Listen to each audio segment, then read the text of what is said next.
کیا آپ نے کبھی کسی کو اپنی آنکھوں سے بستر پر جلتے دیکھا ہے؟ کیا آپ نے کبھی کسی لڑکی کی چیخ کو ایک ساتھ مرد، عورت اور جانور کی آواز میں سنا ہے؟ یہ کہانی کمزور دل والوں کے لیے نہیں۔ آج میں آپ کو ایک ایسی رات کی کہانی سنانے جا رہی ہوں جب ایک معصوم لڑکی پر جن کا سایہ ہوا اور پھر ایک ایسا خوفناک جن نکالنے کا عمل شروع ہوا جو کہ گھنٹوں تک چلتا رہا۔ لیکن سب سے خوفناک بات یہ ہے کہ کہانی کا انجام کسی نے سوچا بھی نہ تھا۔ آج کی ہماری کہانی کا نام ہے ایکسورسیم، جن نکالنے کی کہانی۔ یہ کہانی پنجاب کے ایک چھوٹے سے گاؤں کمال پور کی ہے۔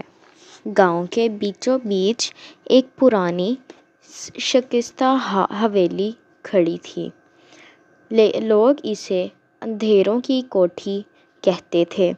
کہا جاتا تھا کہ یہ حویلی ایک صدی پہلے کے رئیس نواب احسان علی کی ملکیت تھی۔ نواب ظاہری طور پر ایک امیر، طاقتور شخص تھا، لیکن اندر ہی اندر کالا جادو کرتا تھا۔ لوگوں کا کہنا تھا کہ وہ اپنی دولت اور طاقت کے لیے جنات سے معاہدے کرتا تھا۔ اس کے بارے میں مشہور تھا کہ وہ آدھی رات کو حویلی کے تہہ خانے کالے کپڑوں میں ملبوس ہو کر قربانیاں دیتا۔ اکثر لوگ کہتے وہ بکروں کی قربانی نہیں بلکہ کبھی کبھار انسانوں کی بھی قربانی دیتا تھا۔ نواب کی موت کے بعد وہ حویلی خالی ہو گئی، لیکن گاؤں والے آج بھی اس کے بارے میں کہتے ہیں کہ یہ حویلی خالی نہیں ہے، یہاں اب بھی کوئی رہتا ہے۔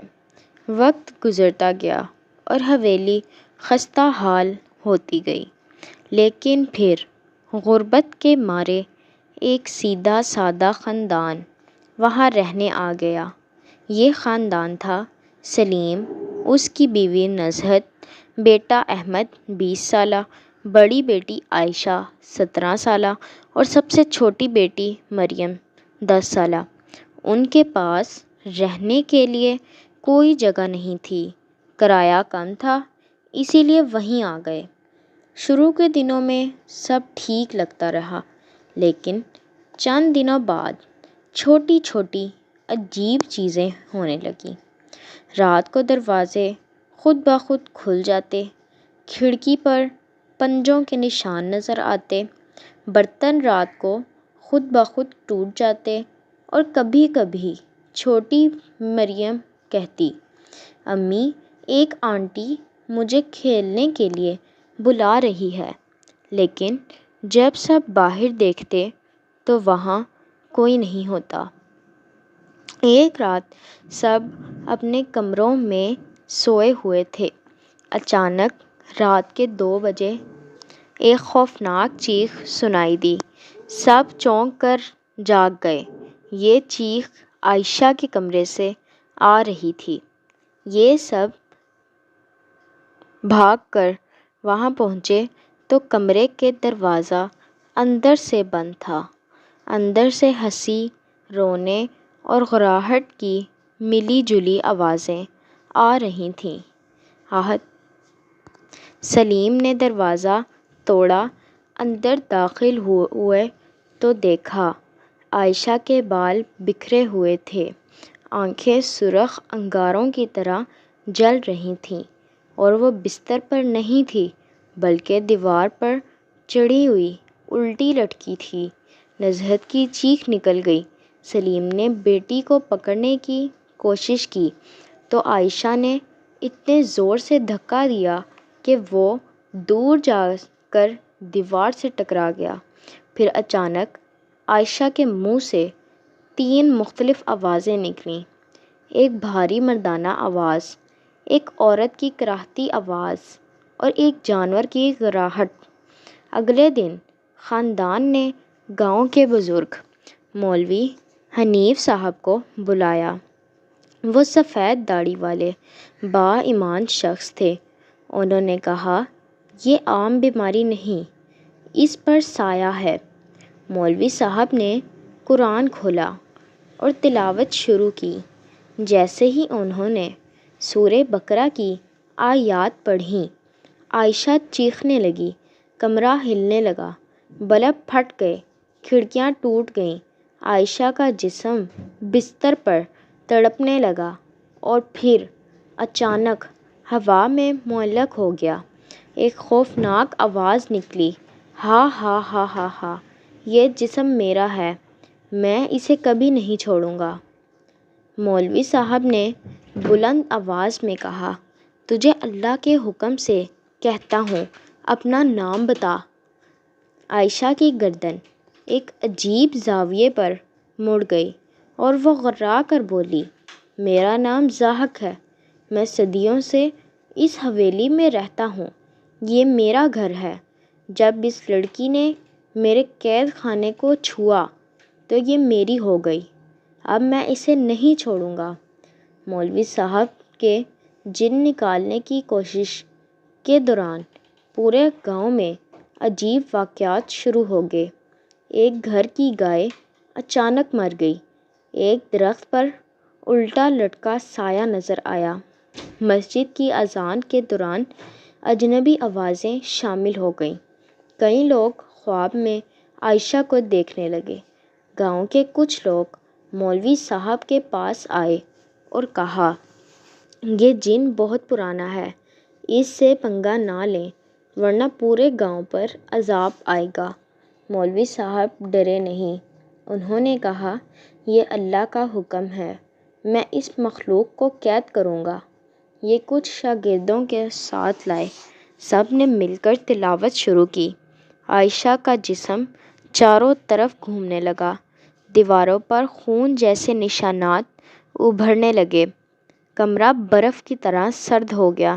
اچانک عائشہ نے کہا، سلیم، تمہارا ایک راز ہے جو کسی کو نہیں پتہ۔ پھر اس نے سب کے سامنے سلیم کا پرانا گناہ فاش کر دیا۔ سب گھر والے صدمے میں آ گئے۔ مولوی صاحب نے مزید دباؤ ڈالا تو جن بولا، یہ لڑکی رات کو حویلی کے بیسمنٹ میں گئی تھی، اس نے مزید قید خانے کو چھوا، صدیوں سے میں وہاں بند تھا اور اب یہ ہمیشہ میری ہے۔ یہ سن کر سب خوفزدہ ہو گئے۔ نزہت رونے لگی۔ احمد نے کہا، مولوی صاحب، اسے بچا لیجئے۔ مولوی صاحب نے دم کیا ہوا پانی عائشہ پر ڈالا، وہ چیخیں مارنے لگی، اس کے جسم پر جلنے کے نشانات بن گئے۔ قرآن کی تلاوت تیز ہو گئی، ضاحک چیختا رہا، کبھی ہنستا کبھی روتا، کمرے کی دیواریں ٹوٹنے لگیں۔ آخر کار مولوی صاحب نے سورہ یاسین کی آخری آیات پڑھیں اور پوری قوت سے کہا، نکل جا اللہ کے حکم سے۔ ایک لمحے کے لیے عائشہ نے ایسی چیخ ماری کہ سارا گاؤں گونج اٹھا، پھر وہ بے ہوش ہو کر زمین پر گر گئی۔ سب نے سمجھا کہ جن نکل گیا ہے۔ عائشہ کئی دن تک ٹھیک رہی، لیکن ایک رات مریم سو رہی تھی، اچانک اس نے محسوس کیا کہ کوئی اس کے کان میں سرگوشی کر رہا ہے۔ وہ جاگی تو دیکھا عائشہ اس کے قریب بیٹھی مسکرا رہی ہے۔ عائشہ نے آہستہ سے کہا، اب تمہاری باری ہے، اور کمرہ پھر سے سرد ہو گیا۔